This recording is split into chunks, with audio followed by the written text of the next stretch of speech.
Good evening and welcome to the October 22nd, 2015 meeting of the Environmental Advisory Council of Radnor Township. First order of business is the review and approval of last month's minutes, so expertly prepared by Matt. Any changes? Or I know we had some changes that went through late in the process, but I think they were redistributed to everybody. Anybody have any changes to those final ones? Okay, they've been posted to the website already, I know. So approval. Do I have a motion to approve?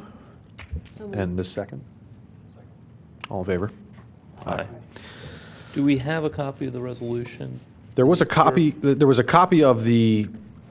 I guess, yes. I guess we're calling it a resolution to the end of the minutes That's that right. were distributed. Yeah, right, I saw and that is also posted on the website, and that's also been forwarded to Leo Burnaby of the school district. Any response? Or? No. Can we also, should we consider sending it to the Board of Board of Health, yeah, we should. I'm still looking for my contact at the Board of Health. I did make one contact last month with somebody. Excellent. So yeah, I know who to send it to. Okay. Thanks for the reminder. Yeah, appreciate that. I'd love to get their, input and just hear if they want to look at the issue and make sure it's not a health issue as well. Yep. Okay, so we're going to have as our first real order of business here a discussion of, I guess really, Fenimore Woods Park Pond. This topic came up because some concerned citizens were interested in weed control or algae control in the waters of the pond. These were some citizens in the North Wayne Protective Association district in that area, and there was some discussion throughout the summer about this topic, and there was different ideas were put forth by this group of residents. And it never really went anywhere, but we agreed that we would all try to talk about it this fall and winter, and with the understanding that it's best to approach an algae problem in water, a pond like this, starting in the spring, and not missing the spring season. So we thought it'd be a good idea to have this kind of a meeting here in the fall. And then since then time, we've done just a little bit of extra digging into how the pond works, and it is a man-made pond. In case you didn't know that, and it is it has some man-made inlets that we believe the Radnor Environmental Advisory Council had some participation in creating many moons ago, before any of us were on the board. Anyway, what I wanted to do is not just talk about weeds and algae in the water, but I just wanted to have an overall feel of what this pond, how this pond exists, and how it's supposed to work, and to talk about some of that, and maybe obviously not all of it, because I'm springing it on Paul Basic, who's kindly agreed to come to the meeting. Paul is here, and Paul, you want to why don't we start off by talking about what we do at the Willows? Because the Willows is also had an algae problem at one time, and I believe it's being treated. Is that right? Yes, it is being treated. I just want to start off with saying that a few years back, John Monroe was taking care of the Willows Pond, taking care of Fenimore Pond. I guess he was part of DEP, or I'm not exactly sure who he was. And he used to take care of the lily pads, the duckweed. He used to go in there and cut these things back. Now, like the duckweed lily pads that were at the pond at the Willows, it's an invasive species. Like really, he said that stuff like that gets planted. I talked to Weeds Incorporated. I talked to the company. And he told me when you get lily pads and duckweed like that, it's somebody brought it in and planted, and that's how that got started over at the Willows. And John Monroe came in, he started taking care of those things, cutting back. he would pull the roots up and we cut it back. He would go out in a boat and cut it back a little at a time so it didn't overrun the pond, because eventually it suffocates the pond is what happens. And so since he hasn't been there, the lily pad started to overgrow everything, take over the pond. I'm sure some of you have seen the pond where it just taken over the whole pond. That's all. It just got to the point where it was just so bad. It might have looked nice, but it isn't. Because for those of us who don't know John Monroe, can you just refresh our memory? Was he an employee of the township or just a volunteer resident? He was a part-time. He was a part-time employee. He made anywhere from $17,000 to $20,000 a year taking care of the pond. That and Fenimore. Used to do that stuff. Or he cut back along the banks. He would trim them up. He would do that. I don't think he ever treated any of the ponds. I think he just used to work on, cutting back the weeds or the grasses that would grow. Even a lot of the grasses are invasive as well, some of the real high stuff. And you would see that at Fenimore, some of the real high grasses as well. But with the willows, I had weeds company come in. I let him check it out. So what he did is he came in, he measured out the pond and the depth, and then he did some ratios on chemicals. And, he showed me what was going to be done. And then he has to send it to DEP. And then it would go from DEP to the Fish Commission. He can't do anything unless he gets approval from both of them, from DEP and the Fish Commission. He's just not allowed to do anything. And sometimes we put in for the permit, and they take their time. It took a couple months just to get it. And he was supposed to start. He was supposed to start in July, and then it got prolonged because it took so long to get the permit. Then he ended up treating it. He would do it early in the morning, not around people. And he would go walk around the pond and just treat along the edges is what he would do. He had to do 3 applications. It was like $450 for that, which that isn't bad. And it's safe, what he's doing out there. And that's for the plants, or that's for the algae? That's for the plants and the algae. For those 3. What I have in there? Yeah, that was the duckweed, the water lilies, and the algae. For the willows. That's what he was treating. And even with our fountains, we had issues with the fountains that we have at the willows. I mean, the duckweed stuff was just sucking in. It was killing the motor, and the fountain just wouldn't work properly. We'd have to shut them. Eventually shut them down until, everything was treated, and then it started to clear up, and then we were able to get the fountains going again. So, between the 2 of those, it really took a toll on the pond. And, he left some lily pads in the back, in the one corner, but I'm telling him I want them out next year. I don't want them in there, because it's just leaving it there is just an opportunity for it to just keep growing.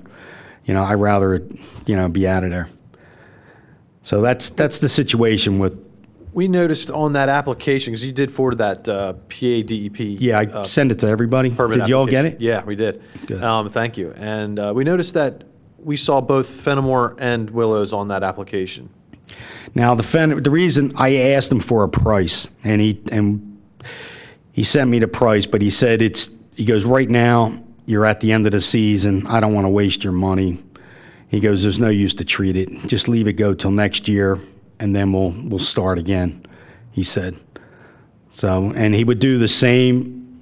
He would work it the same way, just measuring length, width, the depth, and then submit everything to DEP.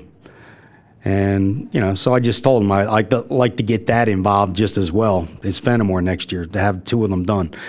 The company has worked in some other area, the ponds around the area. He travels west, treating ponds and stuff. So, And it's more of an algae problem at the at Fenimore.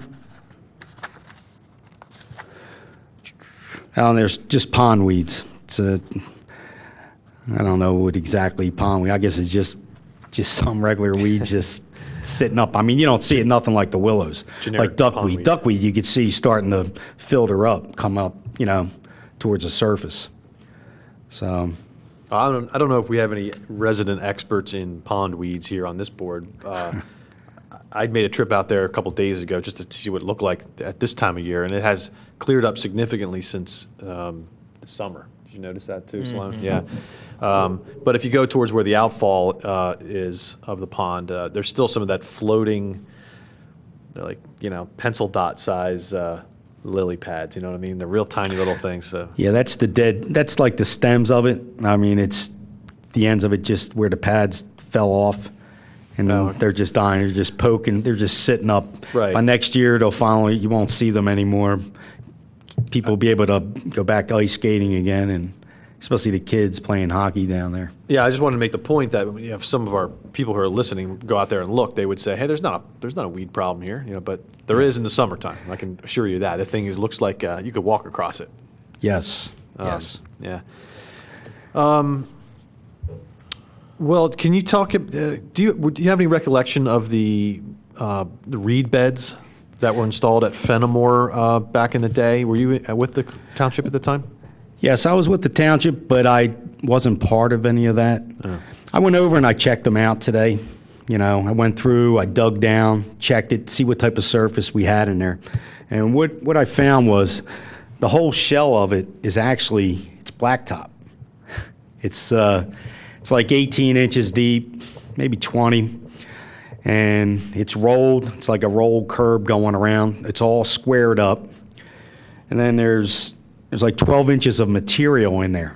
There's 8 inches of sand, 4 inches of dirt. One was like 12 by 70, another one was 12 by 50. And then there was PVC, 4-inch PVC pipe going around it. It's a rectangle shape.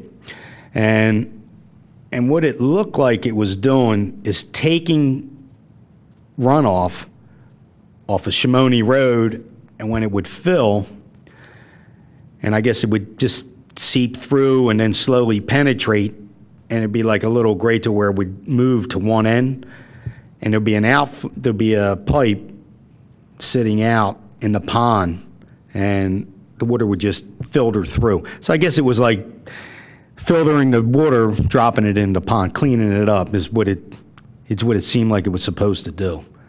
And once it got filled to a certain point, the PVC pipe that was going around the perimeter, it had holes in it. It was perforated. So I'm figuring that water would get up to a certain point and start to run through the pipe and out and into the pond. And I think it was there to maybe help move it some, try to get some movement with it. That's what I see when I went down today, to take a real good look, and dig around and stuff like that. It's pretty interesting when you see. It's almost like your rain gardens. Yeah. Like what we've been putting in. That seems to be one of the issues, is it's stagnant. The pond seems stagnant. Did you yet there is a very vibrant stream nearby, and did you sort of come away thinking, well, here's some ideas to get the water moving? Are there obvious or things that you could see that would help on making it less stagnant? We need rain. The rain helps it move. There is a pipe. I don't know if you've taken notice. The stream along the side, there's like a 6-inch pipe there. So I was thinking maybe we can cut that, put something a little bigger in. So when that stream starts to really move, it pushes the water through that pipe, and it's supposedly supposed to help move it some. Get a little current moving. Like that little outfall all the way at the end, that little dam there. They're like 2 by 8 pieces of oak. There's a couple of those. There's a 2x6 there, across there.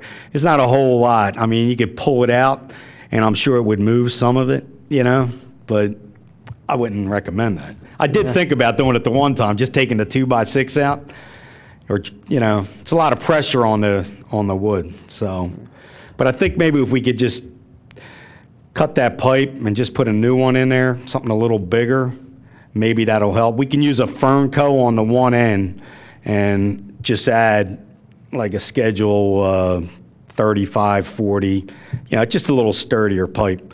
Maybe it wouldn't break, because I noticed the end was broken on the one that was in the pond. So I figure if we could just connect it with that, it might help. That little bigger pipe could give enough to sort of push some of that algae. But when you're not getting a whole lot of rain and that sun heats up like that, it's pretty tough to. I hear you, but there was plenty of water in the pond, and so I think we should explore what you're talking about, that pipe. I know the Mill Dam pond gets a lot of flow. It's fed directly by a stream, and it does not have nearly as much of an algae problem as Fenimore. So I think thinking through and maybe designing how can we get more movement through there. Dan, you may have some. Yeah, I saw, Paul, I saw that pipe you were talking about. I was out there last weekend, and really the first time I'd ever looked at that pond in 30 years very closely. So I saw that pipe, and it sort of cuts through the little concrete wall there. Then there's a manhole that looks like the pipe is headed to. But I couldn't see that there was a pipe coming into the pond anywhere. And I'm just wondering, is that thing like under a foot of silt down under the surface of the pond? No, it's not. When you just have to look. If you just follow that pipe into the pond, you'll see a little bit of movement. It's there. I mean, I cleaned it out. It was in the summer. There was some debris in it, and I used like a small hoe. I was able to get in there and drag some debris out.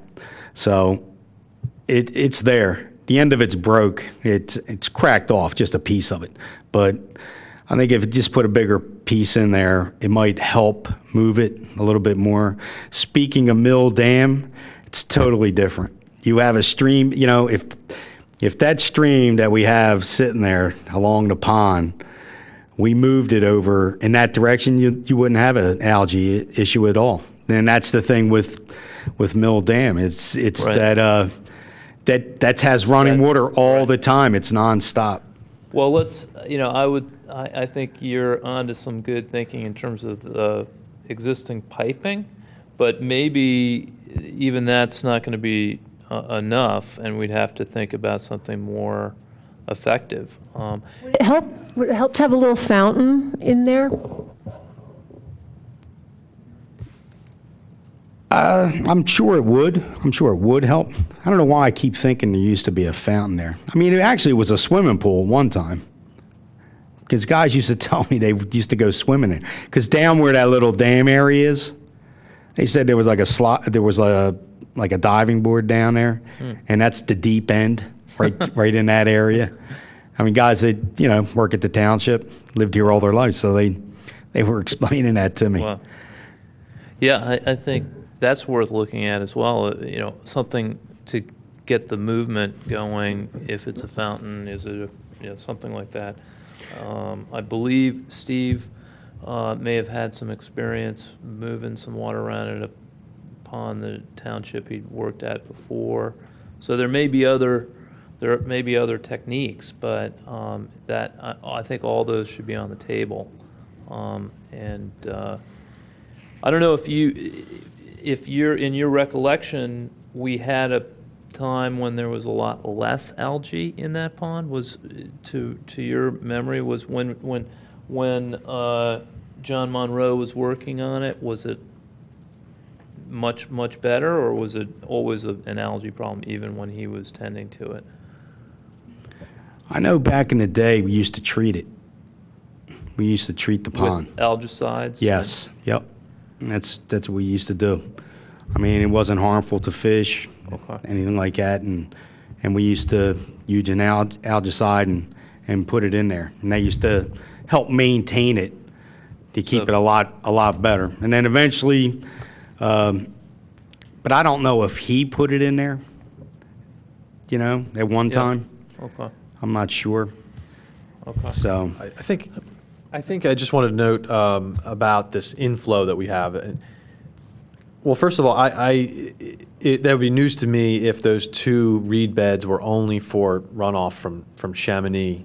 I was under the impression that there was an active system for inflow during non-rain events. Because I seem to recall going there and seeing actually water going into those collection pipes at the bottom of those reed beds, and like it wasn't raining, but I could see water was moving through the reed beds. That's the one thing I wanted to say. And I think you said that we're going to try to dig up possibly some engineering drawings or some sketches of what the intent was there. yeah. But, Yeah, I'm going to look into that. so that'd be curious to see. I'd be curious to see that. And also, I wanted to point out that Dan noticed, and I confirmed that the outflow down on the eastern end of the pond, where those oak boards are, the water level is about an inch or 2 below the top of the uppermost board. And I looked in the creek that is supposed to be coming out of the pond, and it was dry. There's nothing coming out of there. So there's obviously, we're in a low rain period right now. I get that, but even for the amount of water that is coming in through that pipe, and I did see the riffles on the pond surface where Yes. some buried pipe was squirting water into the pond. So there was some water going into the pond, but apparently not enough to make up for evaporation or soaking into the ground to the point where it would actually overflow the outfall. So I'm curious to see both things: how that pipe could be improved from that concrete sluice you were talking about, and also the reed bed system. Maybe both together could help the problem. I'll check that one pit. I believe there's a meter pit between the 2 reed beds that I noticed. I mean, I can open that up and take a look in there. Doesn't hurt to pop it off, and maybe he had something running like that. I mean, it's a meter pit, so John Monroe might have had that on to help the movement of the water. That's what he might have done. And You mean like a pump might have been in there? it's Or- possible. Oh. Yeah, it's a good possibility. I mean, I just don't remember it running like that. But I'd like to ask you a couple of questions. I lived next to Mill Dam for 32 years. And they do different things that seem to sometimes improve the pond. I've seen them drain the entire pond, like by lowering the dam, and then they, did some minor excavating of the silt, just dug it out, pulled it out. I've never seen them use algicide. That doesn't mean that they don't, but the water flow is so strong, it doesn't seem to matter. The other thing is if you had a lower level, it seems at Fenimore, if you took out the 2x6, it would probably shrink the pond a little, but maybe there'd be enough flow to make what's left of the pond algae less or algae free. well, that I don't know if that would really help. I mean, lowering it. Well, if you took the whole dam out, the flow would go right out, whatever it was, if it could go out. It might be almost, it might be this wide instead Right. of a big pond. But there might be some middle spot between where it is today, the water not going out at all, and some water going out. And it stands to reason that if you had a 6-inch pipe coming in and it's trying to do a 2-acre pond, it's not enough maybe. It might be enough for a 1-acre pond. I know that's an aesthetic call, and it is a park, and it would change the look. It'd probably be nicer to put a 12-inch pipe in or something like that and pull more water from the stream. My last question is the stream or a connection to the stream inside the property of the township, or is it one of the colleges or whatever? No, it's ours. It's our stream that runs through there. To get back to Mill Dam, the reason they they lower it, they basically lower it is because when they have heavy storms, it backs up, so it just gives the opportunity so the creek isn't backing up into other properties running back through Wayne. It's like an emergency retention basin for Tredyffrin, because all that water comes from Tredyffrin. Well, absolutely right. I mean, every township, water comes through every township out there. You know, it just so happens that we're at the bottom of it, and that's the bad thing.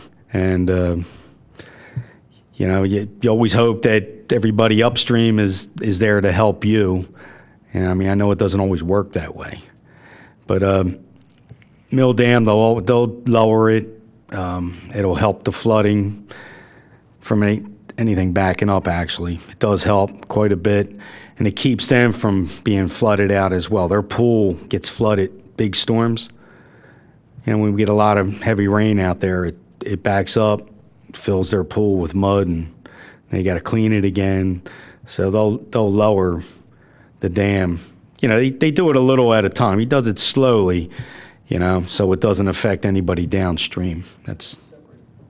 There's a separate outlet over there. It's got a plaque, and it's a memorial plaque to Duncan Hughley on the plaque. And I think that also helps them with heavier water. It's like a secondary outlet. It almost never runs. Like right now, it's not running with that chain link fence set up that's right there. But in heavier storm level rain, that pours out of there too. Yes. Yeah, there's a couple of locations, you know, it's a big help. I mean, I know since you're speaking of that and you live in that area, I know we have a problem with the road sinking over on Maplewood Road. We have engineers out, you know, I met with them, and we're working on trying to get the problem straightened out. And I believe it used to be the old pipe must have ran under there at one time, and now water's getting through it, and now it's causing the road to sink. Because I know quite a few years back, you know, I had my guys go in there, and we put huge boulders. We dug it out about 8 feet down and put boulders in there, and 4 yards of concrete, and, you know, blacktop. They packed it in really good, and it's lasted 2 years. Yeah, and now it's starting to great. sink again.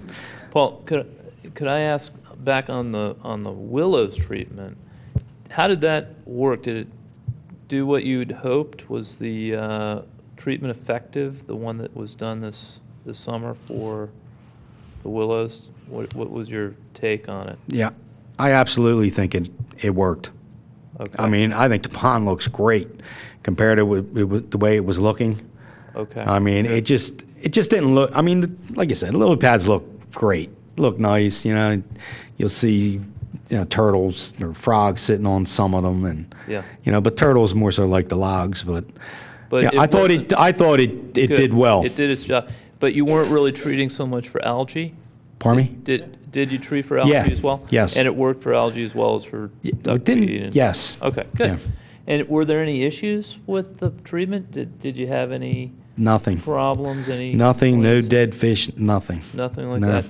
In terms of the applications or the permission from the state, sounded like, you know, you needed to give some notice, or you did give some notice to the neighbors.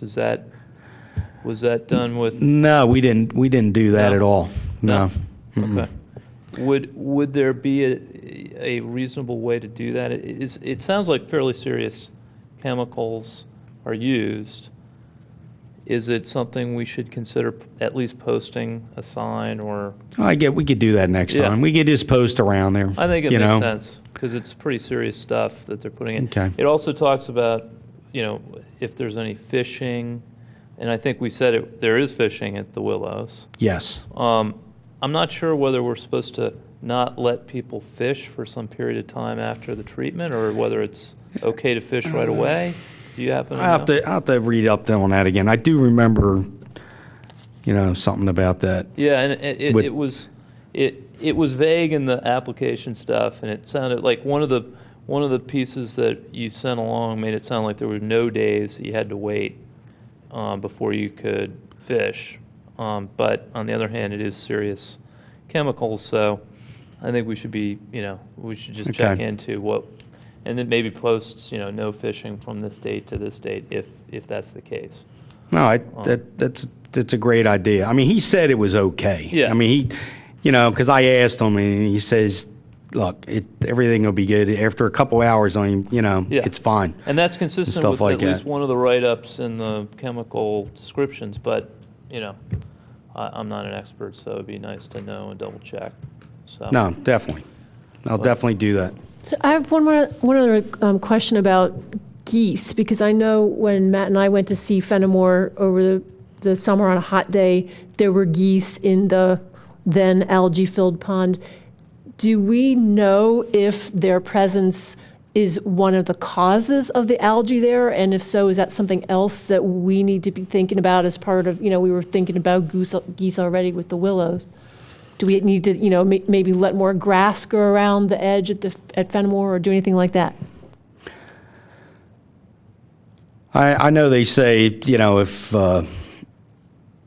you leave everything high around there, they get spooked but Yeah, and- I don't think it keeps them out. I don't think it keeps geese out at all. Whether Well- I don't mean to interrupt, but. That's all right. But I know this is a really tough issue.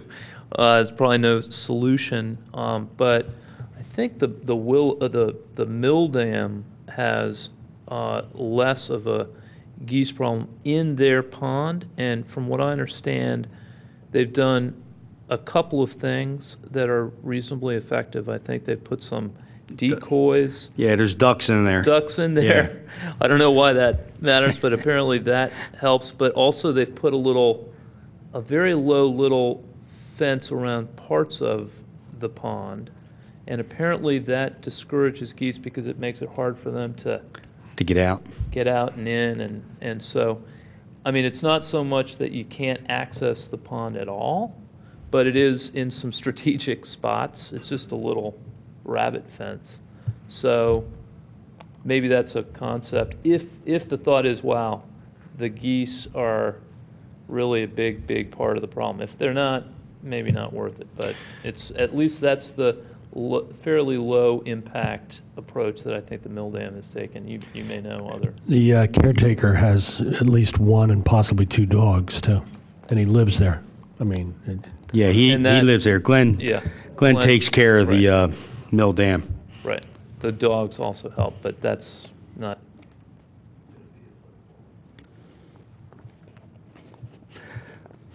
Ideas.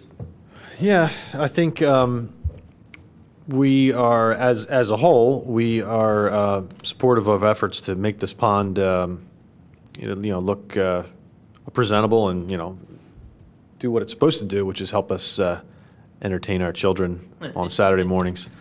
And of course, ice skate. Absolutely. Anyway, yeah.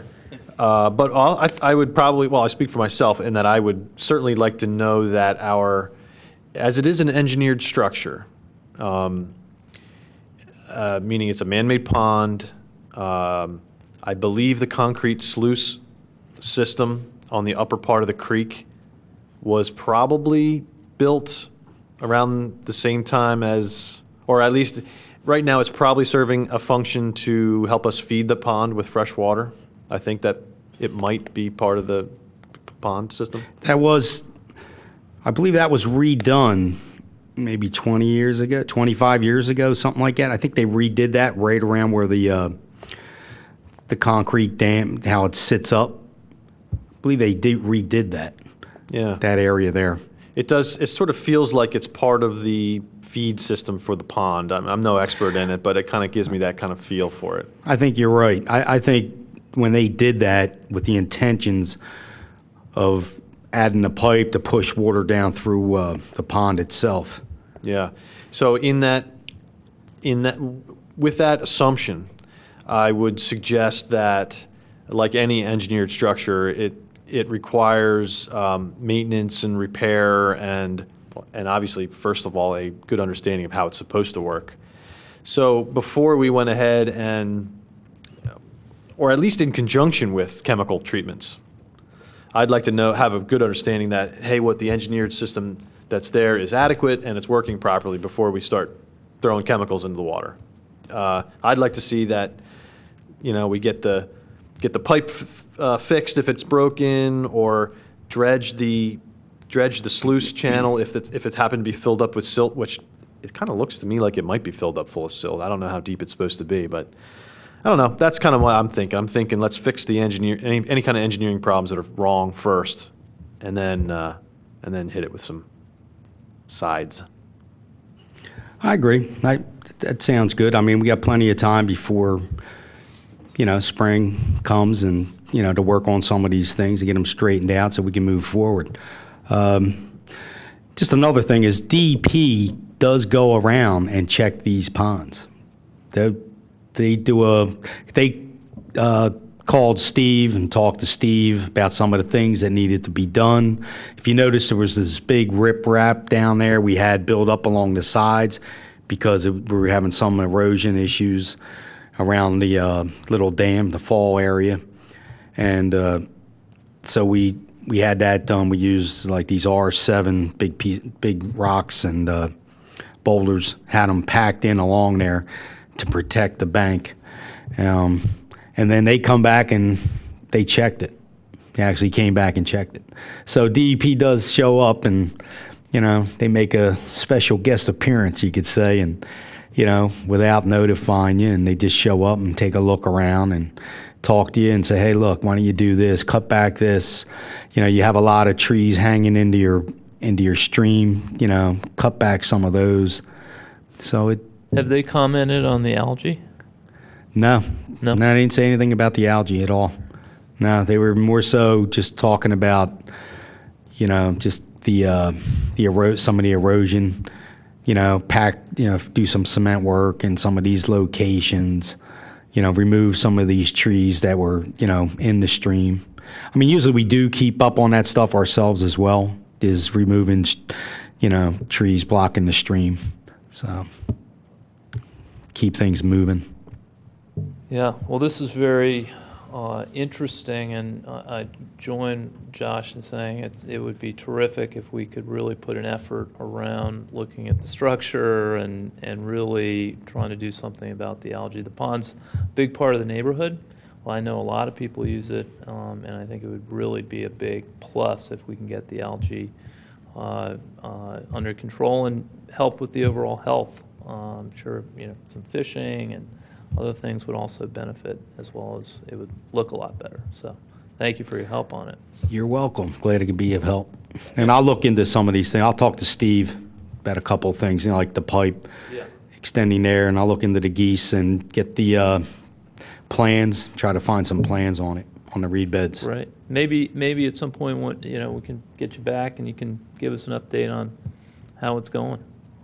Sure. So we appreciate it. Thanks, Really Paul. appreciate All right. it. Thank Thanks you, for guys. coming in. Okay, moving along.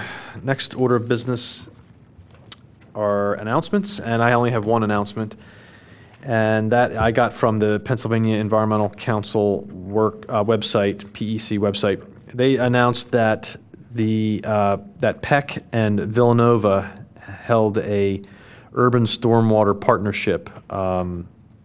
I should say they held a municipal stormwater workshop in a partnership. And that was, I think, 2 days ago. And it's a big, long article, and I did not even get to read it. But I saw it, and I said, oh, that's pretty interesting. And as I mentioned, PEC's website is pretty awesome, so check it out. Does anybody else have any other announcements? I think everybody got this. I got it in the mail. November 17th, there's a stormwater management forum at the Radnor Library, 6:30 to 8:30 p.m. And it's, I guess it's hosted by Delaware Riverkeeper and Michelle Adams, who's kind of one of the Pennsylvania stormwater gurus, is going to be talking. So. I have a couple too. The first one, this one actually is further away than I realized, but tomorrow in Hockessin, Delaware, at the Ashland Nature Center, there's going to be a Green Your School workshop. This is part of the Sustainable Schools whole initiative of Delaware Valley Green Building Council. And anybody who wants to find out more can go to dvgbc.org. On Monday, November 9 at 7 o'clock, there's going to be a talk given by Michael Mann of the famous hockey stick graphic. He's a professor of meteorology at Penn State, and he will be speaking at the Community College of Philadelphia at 7 o'clock on Monday the 9th, 17th in Spring Garden. And there's information about that at the website southeastern.pasierra.org. That's Sierra Club. And then finally, on Friday, November 13th, there will be all day long, the Energy Coordinating Agency of Philadelphia is having its annual sustainability conference from 8:20 to 4 in the morning. It takes place at Pico's Energy Hall at 2301 Market. It costs $40 to attend, and there will be speakers going on all day long, including a professor from Drexel talking about, who recently led a group studying options for achieving reductions of up to 80% in Philadelphia's emissions by 2050. So that is $40, and the website for information is ecasavesenergy.org. Any other announcements? Okay, moving along to our work group reports. The first one being the Radnor Green Team. And we've had some follow-up activity from our last Green Team meeting, which was just before our last EAC meeting, right? So we haven't had a Green Team, physical Green Team meeting since then, but we have had several follow-up phone conversations and teleconferences. Sloan, you want to talk about the vehicles? Yeah, we had good discussions that Melissa Kahn organized with the police department and with community development, as well as with public works. So with respect to the police department, they were open to looking at perhaps teaming up with the school district to look at using a compressed natural gas facility that the school district is putting in place. I believe Lieutenant Flanagan got in touch with the school district and received word that they'd be welcome to also use that facility. We're going to have a follow-up discussion with him early next week and hear what the thinking is in terms of which vehicles might be good candidates for that. He's also considering whether one of the smaller vehicles, I think it was the parking vehicle, might be a good candidate for a hybrid. So that was encouraging. The community development meeting with Kevin Kolchansky was also a good meeting. Kevin's considering, he's got a number of vehicles that are potential candidates for, doesn't sound like we first explored hybrids. It doesn't really sound like there's a great fit there. But we also suggested he consider a light diesel pickup, and that's under consideration. And then we talked to Steve Norsini about the Public Works Department. Public Works has, probably the largest number of candidate vehicles, I'd say. Not so much small vehicles as pickup trucks. And while pickup trucks, there aren't, a huge list of candidate vehicles. There are some, and an increasing number of small light diesels that get considerably better mileage than the gasoline equivalents. And we began an analysis, sort of a dialogue with Steve, analyzing some of the options that he would have. Chevy's coming out with a small or mid-size Colorado diesel any day now.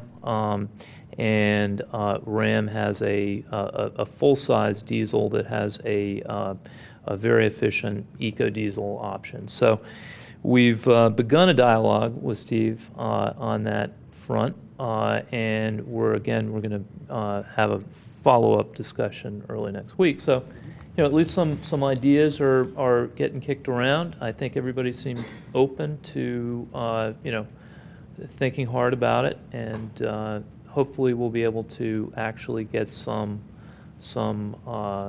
purchase decisions moving in the right direction. Sloan, for many years, my company had both gasoline and diesel trucks because we did a lot of deliveries beer. The intangible that you might want to look at, and I don't know how easy it will be to get for the lighter diesels, the lifespan of the vehicle, the powertrain, is almost always much longer with a diesel. The scheduled maintenance may turn out to be less than with a gasoline motor. And I think you've already come down on the side of diesel, but there might be more things on the chart than just the fuel difference. I think you're absolutely right. We did note that the residual value of diesels is noticeably better. So that's one benefit. There is an initial premium that's paid. We don't think it's, at least in these sort of mid-size vehicles, it's not an enormous premium. It's a few $1,000s, but there is the fuel savings and there is the additional residual value. The maintenance, absolutely true that diesels have just fewer moving parts and less maintenance. They do have these days a requirement to add an emissions fluid, which is a modest additional maintenance item, and it helps clean up the emissions considerably. So it's a good thing. A little bit more maintenance. We looked into the cost is very modest for this fluid that they'd have to add, and it sounds like it would only have to be added every 10,000 miles or so. Most of the vehicles that we were looking at, it looks like they're putting on about 4,000 miles a year, so 2+ years before having to put, this additive in. Pretty modest additional maintenance. But, I think those are good points. We'll make sure Steve's considering those. So I think it's good to take just a step back and look at the green purchasing policy that we were able to get through. One more thing. Remember, when I came on EAC, we talked about how the school district had a grant to purchase biodiesel. And I don't know if something like that would be available for Public Works, maybe again or from time to time. That's a green purchase and potentially a savings too. Yeah. Thanks, Sloan, or Skip. I wanted to point out that the green purchasing policy requires that for any purchases in the township that that alternatives be considered that would be more environmentally preferable. And the way it's supposed to work is you're supposed to understand your needs. Obviously, first of all, like what is the performance, so to speak, that we need out of our product? Is there a product that provides that performance at a reasonable cost that would have environmental benefits as compared to the standard? And then you do a cost-benefit analysis briefly, and then you make the pitch to purchasing or the Board of Commissioners or whatever, and you say, here's what we'd like to do, and here's the benefits, and yay or nay, and happens or doesn't happen, whatever. But that's the way it was supposed to work. That's the way we envisioned it happening. And this really is what I think for a big vehicle purchase, or a big purchase like a vehicle, I think this is kind of exactly what we were envisioning.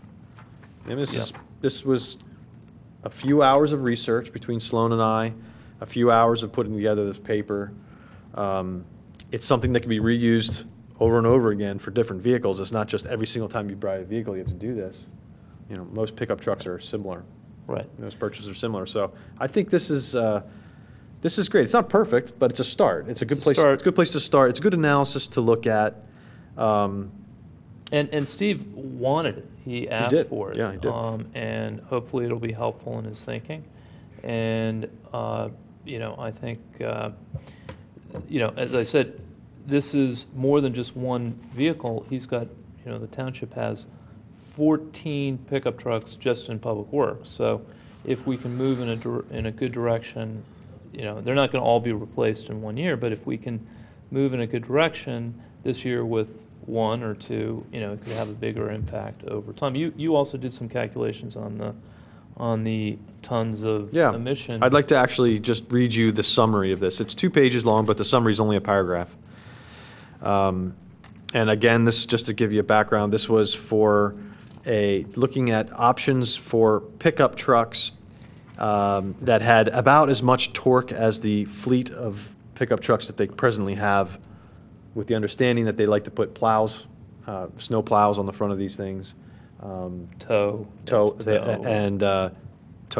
mowers, that kind of stuff. Right. They also like to. They also need 4-wheel drive. Right. So we were given those kind of parameters, and here's what our final paragraph was as a recommendation. The EAC recommends the township consider purchasing the Colorado Duramax diesel pickup truck, that is, over the gas version of the same truck, over the gas or diesel version of the GMC Sierra 2500. The reason we said that is because I think we were told that that was probably the one they were leaning towards going for, right? That's at least what the budget was based upon. Right. Yeah. The Colorado Duramax would reduce emissions by 48%, or about 2.1 tons of carbon dioxide per year, versus the gasoline version of the Sierra 2500. In addition, the township would save an estimated $460 per year in fuel costs when compared to the gasoline version of the Sierra 2500. The Colorado Duramax can deliver these savings and reduced emissions while providing more torque than 12 of the 14 of the township's current pickup trucks. While not as compelling, the Ram EcoDiesel would also offer lower emissions as well as meaningful fuel savings over the gasoline Sierra 2500 and more torque than any of the current pickups. Again, the Ram EcoDiesel being a full-size pickup truck with a larger Right. motor, Colorado Duramax being a slightly smaller pickup.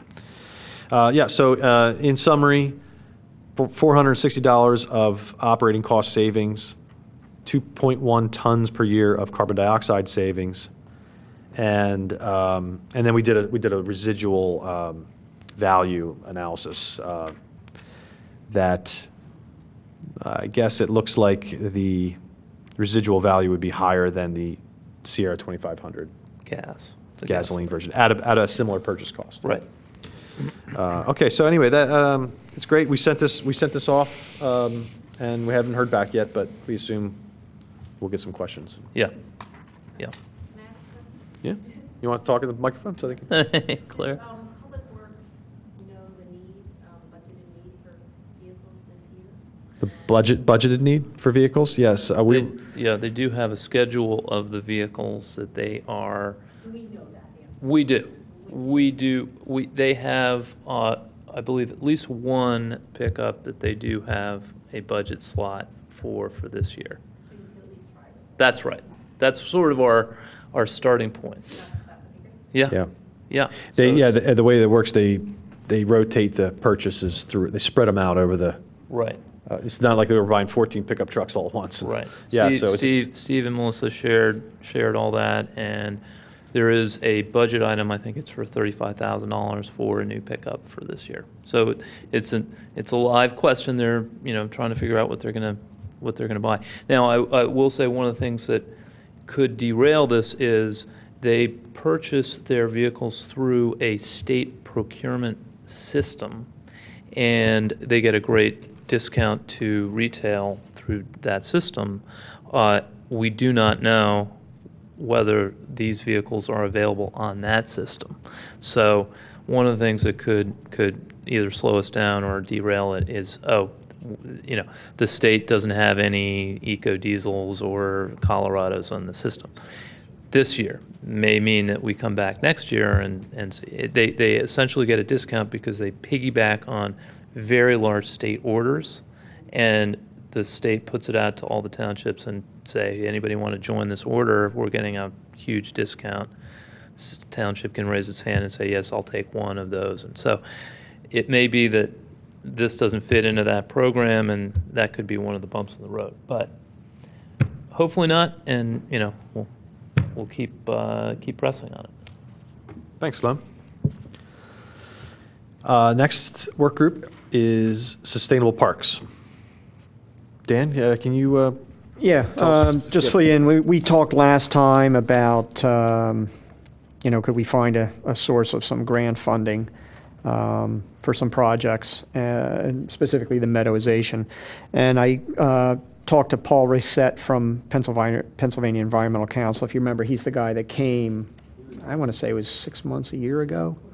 Yeah, and talked about the meadows. So he identified there's a National Fish and Wildlife Foundation program. He felt that may be a little harder to get grant money just because you're competing nationally for a limited pot of money.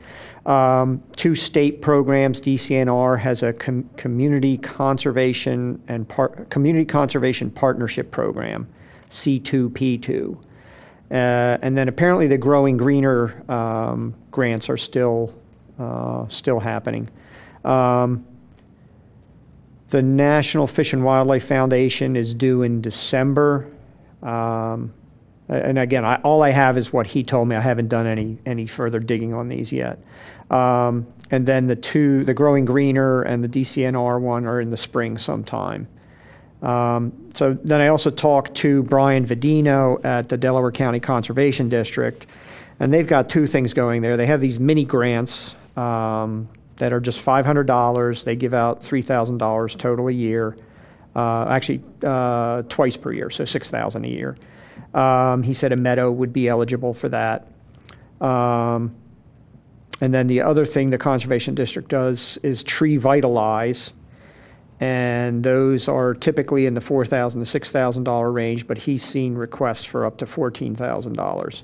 But this is specifically for planting trees in riparian areas, but still something we may be interested in. Unrelated to meadows, but still something pretty good.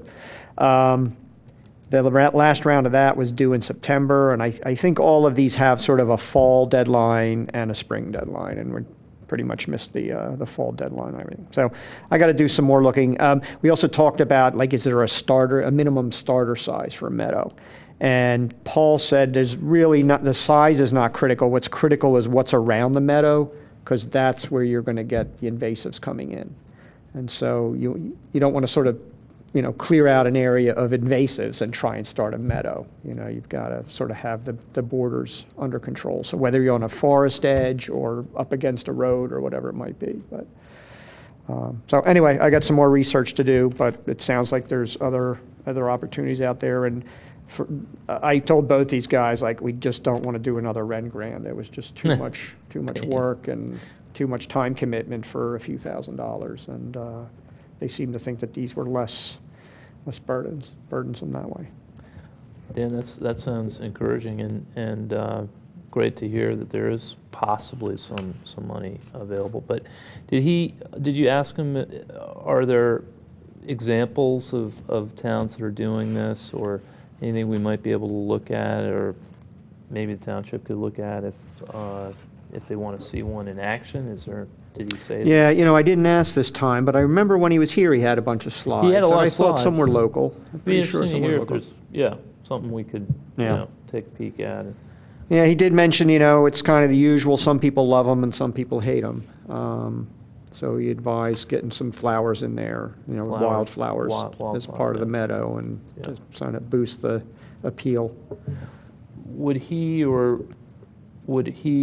Or do they have like consulting or any kind of, like, if the township really wants to do it, can he or somebody kind of provide some expertise? What do you think on that? Yeah, I don't know how specific it would be. I could find out some more information. I do know another consultant that her specialty is creating native habitats. So we actually talked to her I talked to her when we were talking about the goose control way back when. So, there are those kind of resources. Obviously, there'll be a fee involved, but, if we can get some grant money, that may help. I have a question which I guess relates as much to sustainable parks as anything else. I noticed in the Board of Commissioner meeting minutes from September 28th, there was a comment from somebody in the public commenting in regard to the group effort that had been undertaken by the Trails Council to look at all parks and trails in the township, and this woman was supporting bonds to fund certain projects discussed tonight. So I am not aware of the Trails Council. I wondered if anybody could shed light on that. I think Ann would be our resident expert. Yeah, our liaison. She was our liaison to the greenways and open space thing that was going on. That they got their plan approved. I want to say it was 6 months ago or something like that. And in that were proposed trails. Some of them were on roads, like they were bike trails and commuting style trails. But there may have been others that were in parks and whatnot. But I can't speak to it. I don't know. And some of them were connections between one trail and another trail too. Mm-hmm. So they don't have to be super capital intensive to begin to do things, I guess is a good way of putting it. But you have to have a budget, and I'm guessing that the new fee for Parks and Rec doesn't automatically go to work on trails. The new fee? The development fee. Oh. I don't know where that goes, but probably into basic park maintenance. I'm not sure. I had something I wanted to say. Oh, yeah. I contacted East Bradford Township. I had gone birding at a park in this township last year, and I was so impressed with the meadowization effort that they did in this park. Now, this park was really close to the Brandywine Creek, so I believe it was probably a floodplain.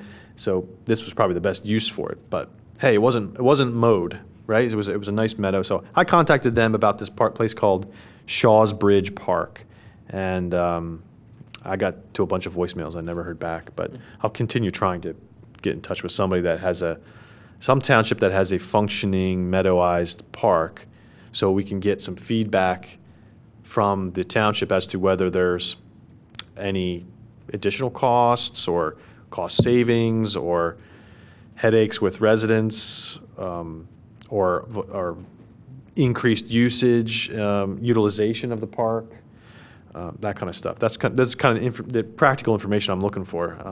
And Dan, I know you were too, right? Yeah,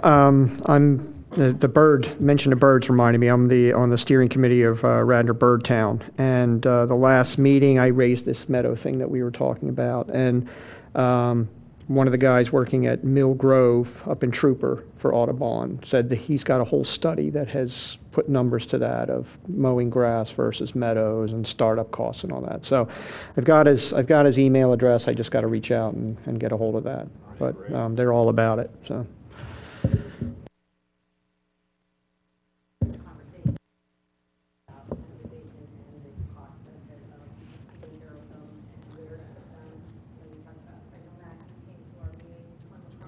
Mm-hmm. Was there any more since that you found? We haven't had any further discussion about it. So that it is active conversation? So the meadowization is active conversation. Well, I'll tell you what. Can we roll right into a liaison report to hear from you about Parks and Rec? Sure, I'm that prepared That's okay. for a real big. Just to talk, but do you mind just step onto the microphone so all the hundreds of people that are listening on our television stream can hear what you have to say? We're the fifth most watched. It's okay. We just want to have a discussion, really. Yeah, just like anything that's going on that's interesting that you guys are working on. Just along the lines of what we've been talking about. Meadowization is something that comes up. The Greenways is active. They're looking at all of those trails. It's an ongoing conversation. And the budgeting for parks, we were talking about grant money, working on, funding the parks. And a lot of that has been privately funding, some of that, and working on more. I know Tammy has been, and Bob Sikowski has been really working hard to get that information to us. So it is an ongoing conversation, all these things that you are all talking about. Any particular park projects that are more difficult to fund than others that you're thinking of right now, or in terms of, Well, bigger projects? Clem McCrone is the one that we're most focused on right now, and that one is underway, and That's is the the one over in Garrett Hill. Garrett Hill. Yeah, what's the project going on there? Well, there are a whole lot of things, so really? bathrooms and, and you all know what's happening in Enki, so that's been ongoing, and yeah, things are moving along, and we work pretty hard to keep that going. Yeah. All right? Great. I appreciate it. Yeah, Yep. thanks for coming in. Thanks.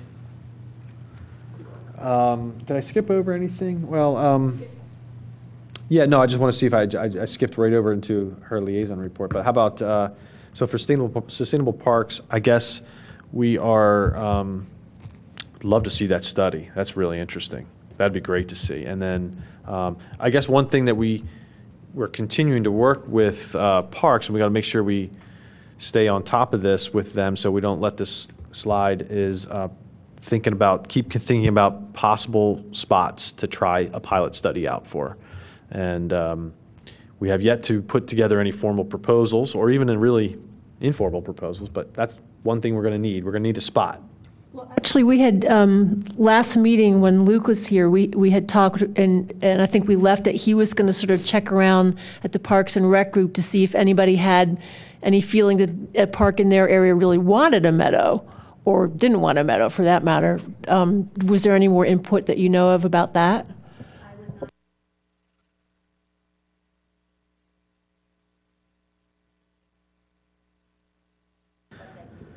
Okay, our next order of business is community environmental education and awareness. I think I mentioned last time that the PTO at WES, the group that I'm volunteering with, the Green Committee, came up with this recycling ranger job that somebody volunteers for every day, hawks over the trash cans at the cafeteria, and they have a green sash on that says recycling ranger. And they help kids understand or see if they're making any mistakes as to what's recyclable and what's not recyclable. And I think that just started. So that's the only thing I have. Anybody else have anything from the community? Yeah. Hey, question from the audience. If you don't mind, just grab that microphone, pull it down a little bit. Sam Hilbert is a fifth grader at WES, and are there any? Did the recycling rangers start yet? Not yet. I haven't seen any yet. Oh, okay. Yeah. Okay, I know that we just got the green sashes delivered to the schools. Okay. So maybe, do you guys have jobs that you sign up for, like? In the class? Yeah. Yeah, I'm the bin guy. I take the lunch bin guy. bins. Yeah, I'm the bin guy. Is there a spot on the job list that says recycling ranger yet? Not that I know about. Okay, that's good to know. Yeah. Maybe you can suggest it. Yeah, I'll talk to Mr. Roca about it. That'd be good. Yeah.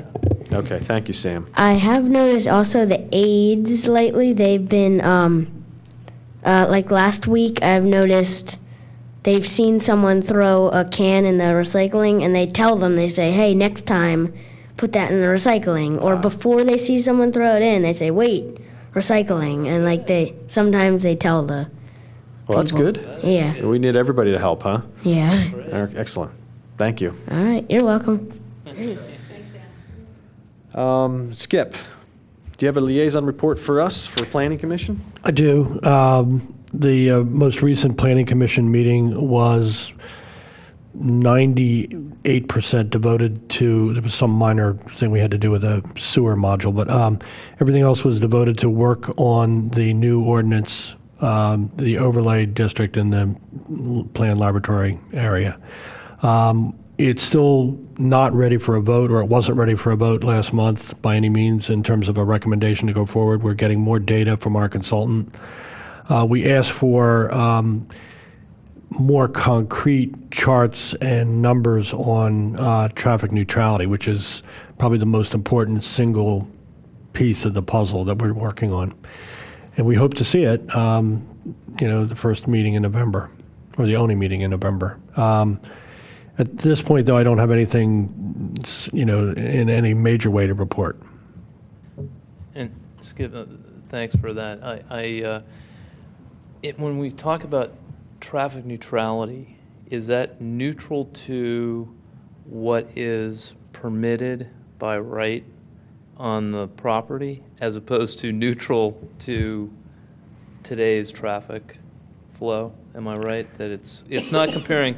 It's not neutral to where we are today. The theory of it in the ordinance is that you could have a more, to the naked eye, dense use because the traffic would be spread out or would be less per square foot for certain uses. Let's say a hotel might be a traffic neutral thing because the neutrality is measured against like the worst hour and a half or 2 hours of each rush hour.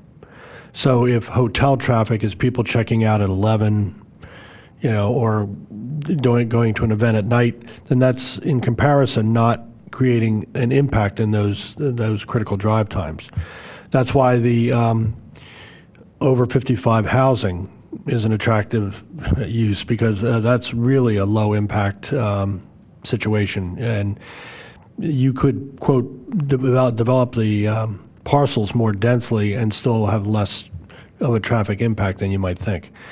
That all being said, to answer your question, I would say it'd be hard for us to give you a definitive answer. I would say that what we're trying to do is compare it to what is permitted today. By the same token, we want to change certain things so that, like the medical office buildings. Right now, the parking requirements are closer to 1 per 1,000, although it's skewed because if you have a really big building, the number changes again. So the first 50,000 square feet is one number, then above 50,000 is another. But we want to increase the parking because there's a lot of people that drive around and are, like coming early because they want to get parking, and it's all related. And it's the toughest nut to crack, and I don't have all the answers yet, and I don't know that I will in November, but we're going to try. Yeah, well, that's really worth the effort. Appreciate. I know you're spending a lot of time on it, so. Well, I'm just going to make one editorial comment. We did have a consultant on another ordinance like this, and it's wonderful and night and day, and we're in the day right now, working with the current consultant at Ret 2. Yeah, they're much better, than poor Charlie. Thanks, Skip. Any old business? Any new business? We have plenty of business to keep us busy, don't we? I did notice that the township is advertising for our vacancy on this board. We do have a single vacancy at this point. And if anybody knows anyone who is interested in coming to a meeting, usually about an hour to an hour and a half, once a month, talk about all things green, and we'd love to hear from them. They should submit their. What do they call it? They call it a resume. I'm not sure what they call it, but letter of interest or something to the manager, to Bob Zinkowski. Any other public comment? That'll be it. Thanks for coming, everyone.